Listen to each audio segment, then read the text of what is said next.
Télérama. Œil pour œil, l'émission cinéma.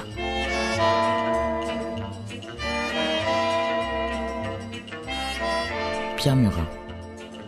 Bonjour, alors nous allons parler cinéma cette semaine, 2 films au programme avec Guillemette Odissino et Frédéric Strauss. Bonjour à tous les deux. Bonjour Pierre. Alors je pense qu'on va pas du tout être d'accord cette semaine, tous les 3, sur un film, ça c'est sûr. Le deuxième, je ne sais pas, on va bien voir. Alors le premier, c'est donc Intouchable, film français d'Éric Toledano et Olivier Nakache, avec François Cluzet et Omar Sy, le fameux Omar d'Omar et Fred, qui est la seule chose éclatante du film. Non. Mais non. Non, mais il faut rester neutre quand tu présentes le film, Pierre. Je ne suis jamais neutre, c'est une chose que je ne peux donc pas. On saura que Pierre Murin n'aime pas cette comédie. Non, mais on va en parler. Et l'autre film, c'est Il était une fois en Anatolie de Nouri Bilge Ceylan, tout auréolé de son Grand Prix au Festival de Cannes. Le Grand Prix étant la 2e récompense après la Palme d'Or, mais souvent c'est le prix des cinéphiles en quelque sorte. Donc, on va commencer tout de suite. Et immédiatement, les hostilités. Voici Œil pour œil, numéro 158. Je suis venu chercher mon papier par rapport aux acidiques. Comment vous vivez l'idée d'être un assisté? Ça vous gêne pas de vivre sur le dos des autres? Ça va, merci, et vous? Vous pensez que vous seriez quand même capable de travailler? Vous en avez de l'humour. J'en ai tellement que je suis prêt à vous prendre à l'essai pendant un mois. Je parie que vous tiendrez pas 2 semaines. C'est un truc de ouf. Non mais vous avez fini de jouer, hein? Mais en fait, vous sentez rien du tout, là. Et la jupe, elle est où, là? Non, ça c'est des bas de contention. Ça, si je l'aimais pas, je risque de m'évanouir. Moi, je vais pas vous mettre des bas, hein. Même pour vous. Vaut mieux vous évanouir. Franchement, à un moment donné, faut... On dit non. On commence donc avec Intouchable, une histoire vraie. Moi, comme je vais être neutre, comme vous me le demandez, je vais vous demander à vous, parce que moi, je risque de résumer l'histoire avec un brin d'ironie. Qui est-ce qui veut résumer l'histoire ? Bon, oui. Guillemette, oui, allez. Je veux bien. Donc, c'est l'histoire adaptée d'une histoire vraie, d'un type très, très riche, très à l'aise, très, 16e, Saint-Germain-des-Prés, enfin, ce goût-là, en tout cas, hôtel particulier. Ah oui. Mais qui a eu un accident suffisamment grave pour être totalement paraplégique. Il a besoin d'un aide-soignant, enfin d'un type qui en fait fasse tout à sa place, lui tienne compagnie, etc. Et il fait un petit casting, il fait un petit entretien d'embauche. À cet entretien se présente un grand blague de banlieue qui sort de tôle et qui en fait ne vient là que parce que il faut faire quand même de temps en temps des entretiens quand on est au chômage pour pas se faire enlever le chômage. Et il n'a pas du tout l'intention de prendre ce job-là. Sauf que le millionnaire paraplégique... C'est lui que le milliardaire choisit. C'est lui que le millionnaire choisit parce que il ne voit pas dans ses yeux la pitié qu'il voit dans les yeux de tous les autres. C'est terrible ce que tu me racontes. Frédéric, alors vous avez aimé tous les deux ce film, je vous attends. Expliquez-moi pourquoi ce film... Si, Guillemette l'a expliqué, c'est un film généreux, tendre... Drôle, bon, alors caustique. Et non, le film surprend parce qu'il est toujours juste, y compris dans le rire. Et ça commence vraiment avec une séance assez cocasse où il y a à la fois beaucoup de fantaisie, en fait, et puis on sent aussi une vérité, une sincérité, une justesse dans les rapports qui se tissent tout de suite entre le millionnaire, entre l'homme paraplégique et puis le black qui est à son service. Et alors, on a l'impression, en fait, qu'il y a un cercle vertueux dans cette histoire. C'est-à-dire que, ils sont partis d'une histoire vraie et ils ont dû se dire qu'il fallait quand même un petit peu la respecter dans ce qu'elle avait de magnifique. C'est une histoire quand même assez exceptionnelle, d'après ce qu'on comprend. Et puis, ils ont trouvé 2 acteurs qui se sont dit la même chose, Omar Sy et puis François Cluzet. Essayons d'être les plus justes possibles. Et les metteurs en scène se sont dit, soyons encore plus justes que les acteurs et l'histoire vraie. Et à la fin, ça fait un film très, très beau. Alors, à mon avis, les metteurs en scène ne se sont pas dit grand-chose, mais... non, ça, je suis pas d'accord. Je suis persuadée qu'ils se sont... Oui. Alors, oui. Je suis persuadée... Alors, c'est pas le sujet central.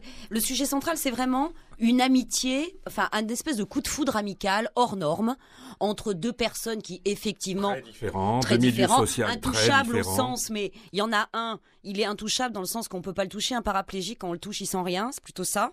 Et l'autre, il est intouchable un peu à l'ancienne version, voilà comme en Inde, où bah c'est un type de banlieue qui peut être considéré un peu comme un type un peu voilà un peu en bas de la société. Et ces deux personnes qui n'ont rien à foutre ensemble, normalement. D'ailleurs, un thème de comédie qu'on Oui, connaît tout à fait. depuis Oui, que le sauf cinéma d'habitude, existe. les différences sont pas celles-ci. Là, vraiment, voilà, c'est deux personnes un peu aux franges de la société pour des raisons différentes. Et coup de foudre amical, complicité. Et autour de ça, il y a aussi un regard juste sur plein de choses. Il y a un regard juste sur la maladie, sur le handicap, que les handicapés ne veulent pas qu'on les prenne en pitié, ne le veulent pas, voilà, ils veulent bien qu'on les aide évidemment, mais ils veulent pas qu'on les regarde comme des bêtes de foire. Et il y a un regard extrêmement juste sur la banlieue. C'est-à-dire, ce n'est pas ouais, tagada de soin, ce n'est pas non plus sordide et pathétique, c'est juste au centre. Enfin, ça vous c'est paraît pas vraiment très. Alors, non, ça c'est on vraiment un regard. On va parler des acteurs parce qu'il y a vraiment. Alors, restons sur les acteurs un instant. Guillemette, tu as rencontré Omar Sy, Oui. qui, alors lui, est une vraie, enfin pas révélation parce qu'il est exactement ce qu'il est à la télévision, mais il porte le film et le film vraiment. repose sur Vraiment. lui, sur sa prestation d'acteur. Ça, je suis Oui. d'accord. Il est comment dans la vie, comme il est sur Il est l'écran. exactement comme ça. C'est-à-dire cette espèce de c'est un sourire géant. C'est un sourire de 1m92. Voilà, c'est un sourire d'1m92 qui lui arrive de la banlieue pour le coup, il a habité Trappes. Il sait ce que c'est et lui aussi, et c'est pour ça qu'il a aimé faire ce film et que ça a marché, c'est que lui aussi, il veut proposer sur la banlieue un regard débarrassé des clichés, c'est-à-dire on pleure pas toute la journée à Trappes et en même temps on n'est pas en train de se marrer non plus tout le temps, c'est juste au centre Mais comme je vous comme laisse la vie. parole, Quoi. bien sûr, parce que je vais au contraire vous donner deux arguments. Je voudrais que vous m'expliquiez deux choses. D'abord, vous dites que c'est un chose juste sur les banlieues. Oui, d'accord. Mais le mec des banlieues, c'est quand même le type qui, naturellement, pétrit de bon sens, mais qui, devant l'univers qu'il découvre, c'est-à-dire l'opéra, il trouve ça quand même très très tard de se faire chier pendant 4 heures à voir du Wagner.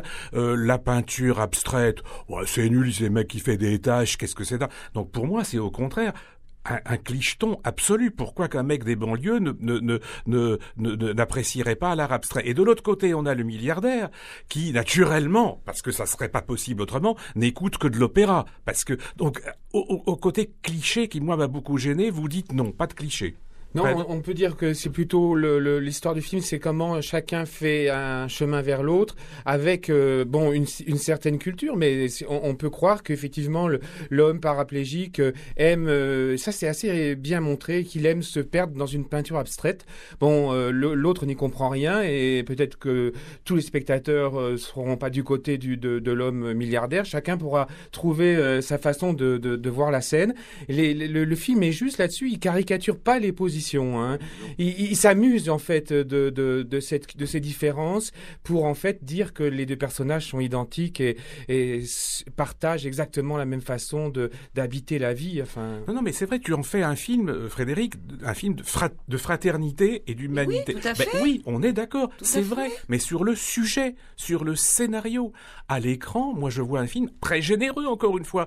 Personne ne conteste la générosité du film, mais un petit peu mièvre, platounet sur la mise en scène. Il se passe pas grand-chose pendant 1h50, une fois que les deux personnages se sont rencontrés. Bah si, justement, il se passe cette chose, il se passe cet enrichissement mutuel. Mais alors évidemment, alors tu dis qu'il y a des clichés. S'il y avait beaucoup plus de clichés, tu penserais qu'il se passe beaucoup plus de choses. C'est justement parce que c'est par petites touches que leur rapport, voilà, se noue et deviennent de plus en plus précieux, que chacun devient de plus en plus précieux à l'autre, que voilà, c'est par petites touches. Alors évidemment, il se passe pas de choses révolutionnaires, enfin, sauf que quand même, finalement, ils se rendent heureux mutuellement. Vraiment, c'est pas simplement qu'ils sont amis, c'est qu'ils vont débloquer mutuellement une situation où l'autre est coincé. Je dis pas laquelle, mais je veux dire le paraplégique va avoir un bel avenir devant lui, d'une certaine manière, et ce type de banlieue qui avait un avenir un petit peu limité, lui aussi va avoir son paysage qui s'ouvre. Moi je trouve que ça c'est quand même un scénario qui continue, c'est pas juste un truc qui commence et qui... Absolument, non, c'est la générosité du film, elle est, disons, à l'intérieur de chaque scène, il y a une espèce de petite victoire, de petit enjeu comme ça. C'est pas un film avec un message tonitruant, imposant, ça monte comme ça, c'est construit par petits moments de bonheur. Mais Oui, cinématographique. c'est des petits cailloux qui tracent en fait 2 chemins et ces types-là vont les prendre. Très bien, quoi. Bon, c'est du bon cinéma ou pas? Oui, pour arriver à ça, il faut que ça soit du bon cinéma. Oui, c'est du bon cinéma parce que on n'est pas obligé d'avoir effectivement des mouvements de caméra sublimissimes. Il y a aussi des films qui sont juste bons parce que tout d'un coup, on est totalement en empathie avec eux, qu'on est heureux de ce qu'ils nous racontent et parce qu'ils nous le racontent bien. Mais est-ce que vous pensez pas qu'il y a tout un... Et après, on s'arrête là. Mais j'ai vraiment rien contre ce film. J'ai l'air d'avoir quelque chose contre ce film. Même, hein. Mais non, parce que je trouve que c'est pas du bon cinéma. C'est-à-dire que quand je pense ce que faisait Capra il y a un demi-siècle, où là, il y avait du rythme et de l'intelligence. Là, il y a de l'intelligence, la générosité que vous dites, et je veux bien vous l'accorder. Mais il n'y a pas beaucoup de mise en scène. Ce qu'on appelle, nous, la mise en scène. Et après tout, nous sommes à Télérama, dans une émission qui s'appelle Œil pour œil, où c'est du bon cinéma, du vrai cinéma qu'on défend. J'en trouve pas beaucoup dans ce film-là. Oui, mais il y a au moins un scénario. Parce qu'il y a aussi plein de films qu'on voit où il y a de toute façon pas de mise en scène, mais pas de scénario non plus. Alors pour une fois qu'il y a une histoire... Et puis Fred aussi, aura le dernier mot. Donc pour faire la transition, on peut dire qu'il y a des films où il y a trop de mise en scène. Oui. Et alors dans celui-là, donc dans Intouchable, il n'y en a pas trop, mais il y en a juste assez pour que leur intention soit respectée et passe vers le public. Oui, soit porté. Merci Frédéric pour cette transition. Et on va où? Respirez un peu. Ça y est, les voilà. 100 € que je les mets dans le vent. Tenue.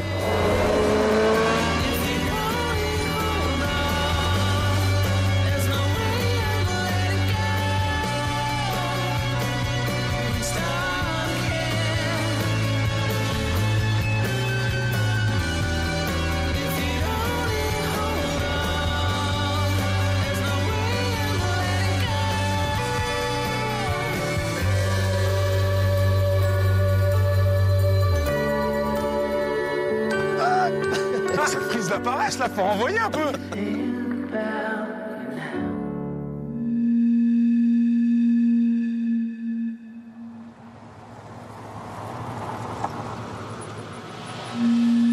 Hadi göster bakalım neresi? Bilemiyorum. Hatırlamıyor musun, bilmiyor musun? He? Olayın kendisi nerede olmuş? Üç Emel.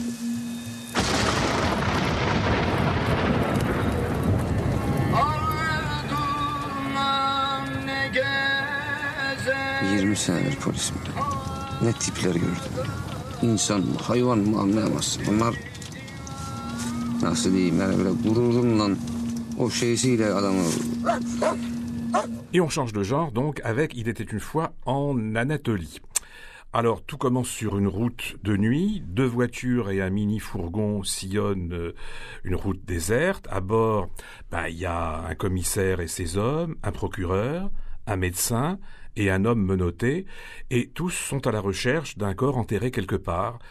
Mais où ? Personne ne le sait, même plus l'assassin qui ne sait plus où il a enterré le corps. Et c'est un film long dont on va vous parler maintenant, 2h27, et lent, c'est vrai. Il ne se passe presque rien, en fait. C'est-à-dire qu'il n'y a pas de bombardement, il n'y a pas un blockbuster à l'américaine. Mais en même temps, il se passe tellement de choses que je trouve ce film, moi, mais absolument admirable. Alors, Nuri Bilge Ceylan est un cinéaste turc qu'on avait évidemment connu avec Uzak, il y a quelques années, qui avait obtenu déjà pas mal de prix à Cannes. Je dis pas mal de prix parce que il y avait eu un prix du jury et un double prix d'interprétation à l'époque. Et puis Les Climats, qui était un film génial aussi sur le couple qui se défaisait et où il filmait, mais je me souviens avec une caméra HD, la numérique, au plus près de chaque goutte d'eau qui tombait sur l'épaule de l'héroïne ou une larme qui coulait sur son visage. Et c'était une fois de plus des êtres minuscules basculent dans une nature énorme qui les écrase, mais en même temps dans lequel ils renaissent comme des êtres humains. Alors évidemment, moi, c'est un film qui me bouleverse parce que j'y vois l'influence d'un auteur qui m'est très cher, c'est Tchekhov. C'est-à-dire que il me semble que Nouri Bilge Ceylan comme Tchekhov essaie d'être au plus près des êtres et d'en révéler à la fois les secrets, petits ou grands, les faiblesses et la relative grandeur. Guillemette ? Oui, et aussi le grotesque. Et aussi le grotesque. Parce que c'est à la fois... Enfin, franchement, moi, je suis totalement, mais en admiration, subjuguée par ce film. D'abord, bon, il est d'une beauté... Enfin, alors là, si on parle de mise en scène, alors là, effectivement, chapeau bas, un genou à terre, tout ce qu'on veut. Alors là, admiration totale. Une façon de filmer les paysages. J'aime bien que tu dises ça, mais quand oui, même, parce non, que bien c'est sûr, vrai. bah, évidemment. Non, mais voilà, là, il y a voilà une façon de filmer les routes la nuit, une façon de, enfin, oh là, de filmer une fois de plus les visages qui s'interrogent. Enfin bon, c'est absolument somptueux. Et c'est à la fois un film incroyablement tragique, mais vraiment, c'est un drame existentiel. Et une farce, une espèce de farce grotesque sur l'administration ou même en général le pouvoir turc qui est incapable de trouver un cadavre, incapable de faire une autopsie comme il faut, incapable qui oublie même le sac dans lequel il faut mettre le cadavre à la fin, donc ils sont obligés de le plier en 6 pour le foutre dans le coffre de la bagnole. Enfin, il y a vraiment un côté en même temps vraiment... voilà, c'est constamment entre sordide, grotesque et sublime. Et ces gens-là qui se débattent, là, ces flics... Bon, moi, mon personnage préféré, c'est le procureur, qui est un personnage tragique, magnifique. Et parce qu'il a un secret. Après, secret. On va donner la parole évidemment à Frédéric qui aime moins. Il se passe rien dans le film. C'est pas ça. C'est qu'en fait, tout se passe dans les dialogues, c'est-à-dire au fur et à mesure de ce film long. Chaque dialogue révèle une petite chose qui en révélera une autre et tout. Et en fait, si, on apprend plein de choses sur ces gens. Bien sûr. Ces hommes, on a envie après de les prendre dans je sais pas, dans nos bras pour les consoler. Et après, on laisse la parole à l'attaque, si j'ose dire. À l'attaque douce, j'espère. Non, mais ce procureur, brusquement, raconte au Toubib. Le Toubib, c'est l'œil, le moraliste, le philosophe de l'histoire. La mort étrange d'une femme. La mort étrange d'une femme qui a décidé de mourir, enfin non, qui a prédit de mourir tel jour et qui va mourir. Et pour lui, il ne comprend pas. C'est tout. Et ce sera le fil rouge du film. Sera le fil rouge du film. Frédéric, alors toi, tu es moins sensible que nous. Oui, parce que je reconnais une mise en scène évidemment intéressante, mais c'est devenu... Intéressante est un euphémisme. C'est-à-dire que c'est devenu un système. C'était intéressant, mais quand on a vu plusieurs films de Nouri Bilge Ceylan, on reconnaît sa façon d'installer les plans avec une caméra fixe, une voiture par exemple, ou un déplacement à l'intérieur du plan. Et c'est la lumière, le déplacement et le cadre qui font l'espace et le temps. Alors bon, là-dessus, on pourrait écrire des pages et des pages, mais une fois qu'on a compris ce système, on se dit, bon d'accord, il refait ce qu'il sait faire et ce qu'il aime faire, et qu'est-ce qu'il va nous offrir de plus? Et là, on attend et on attend. Moi, j'ai attendu jusqu'à la fin du film pour espérer trouver franchement un contenu dans cette histoire. On nous dit, les personnages disent, c'est un conte, etc. Donc on se dit, oui, enfin on voit à peu près de quoi il s'agit, mais ça... moi j'ai besoin à un moment donné, d'ailleurs c'est ce qu'il doit ressentir lui-même Nouri Bilge Ceylan, j'ai besoin à un moment donné qui ramasse un peu son effort, et donc à la fin on a une phrase de dialogue qui dit quel est le sujet du film, c'est une fable sur la cruauté humaine. Bon. Non, c'est pas sur la cruauté seulement. Finalement, c'est ça qu'il dit, quoi. C'est la dernière phrase. Et il faut qu'il y ait cette phrase du médecin légiste pour que tout d'un coup, rétrospectivement, on revisite le film. C'est un effort, je trouve. On s'est rendu compte quand même pendant tout le film qu'il était question de cruauté. De faire suspendre un film qui est censé être fondé sur un système purement cinématographique, le suspendre à une phrase de dialogue, il y a une espèce de contradiction. Le film se contredit lui-même. Mais pardon, Frédéric, mais c'est ton opinion, mais je veux dire, qui te dit que c'est cette phrase-là qui révèle le film? C'est pas parce qu'il l'a dit que c'est vrai. Puisque tout le film est sur l'ambiguïté. On peut pas le dire parce que sinon, alors là, le film perd absolument tout intérêt. Moi, à la limite, s'il faut chercher un dialogue, je ne peux pas le citer tel quel, mais s'il faut chercher un dialogue, c'est celui qui concerne les enfants. C'est-à-dire qu'en fait, les enfants payent les péchés de leurs parents, enfin des adultes, etc. Ça, à la limite, vu la fin du film, enfin voilà, vu ce qu'à la fin le médecin légiste fait, peut-être que c'est pour sauver en fait un enfant, pour sauver les enfants. Quelque chose, Il faut sauver les enfants de la cruauté des adultes. Oui. Fred? Mais alors donc il se trouve que j'ai vu le film, puis ensuite bien après j'ai vu par hasard la bande-annonce au cinéma et je me suis surpris à trouver ça bien. Mais c'est parce que la bande-annonce, au lieu d'avoir ce rythme impossible, extrêmement lent, ramasse des choses. Et c'est vrai qu'il y a des belles images dans le film, mais le film est tué par le film. Le film est tué par son rythme. Pas du tout. Moi je pense que le film met à la porte la moitié des spectateurs. Ah mais non mais si les spectateurs veulent voir en effet Intouchable, c'est vrai que c'est pas le même cinéma. C'est un cinéma qui mais attends, si, parce que c'est un film sur la fraternité aussi, parce qu'on parlait de la fraternité tout à l'heure dans Intouchable. Celle-là, elle est visible. Mais je suis pas d'accord pour que tu compares. En revanche, les deux films, Pierre, parce que dans les films, disons un peu radicaux, qui sont des films de mise en scène, il y a des trucs mais 1000 fois plus chiants qu'il était une fois en Anatolie. Hein. Je vais pas en citer pour pas faire de peine, mais je veux dire, c'est pas chiant, il était une fois en Anatolie, c'est pas vrai. On se laisse prendre, on est dans ces bagnoles avec ces flics, on est dans ce village dans lequel ils vont faire une étape là pour un petit peu... L'étape est magnifique. Ah non, mais alors là, la jeune fille, la scène de la jeune fille est magnifique. C'est une des choses les plus belles qu'on ait vues depuis longtemps. Je suis d'accord, quand cette personne apparaît et le regard de ces hommes sur cette personne, ah mais c'est un moment de grâce absolue. Ah non mais c'est le moment de grâce de... Dans la bande-annonce, on en voit quelques minutes, enfin à peine peut-être 30 secondes et ça suffit, alors que là le moment de grâce il est très appuyé. Mais non, parce que le moment de grâce, tous les personnages dans le film, et c'est justement là où tu disais que le personnage du coupable est condamné, mais non, il est brusquement, il éclate en pleurs. C'est le seul moment où brusquement la pureté l'atteint. C'est un film absolument génial sur ça. Ah oui. C'est un film sur les petites perles de pureté qui restent dans les hommes qui sont finalement, des monstres du quotidien. Et là, tout d'un coup, il y a quelques perles de pureté qui sortent et tout. Ah non, mais c'est... Ah non. Mais... Alors, deux films très différents, mais qu'on vous conseille de voir pour des raisons totalement opposées. Oui. Mais on peut aller voir les deux. Donc l'un, c'est Intouchable, et l'autre, c'est Il était une fois en Anatolie.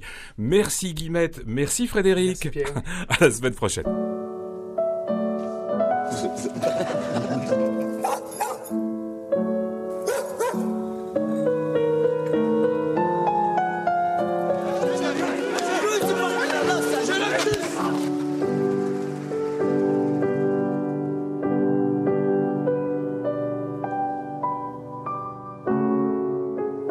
İyisi var, kötüsü var.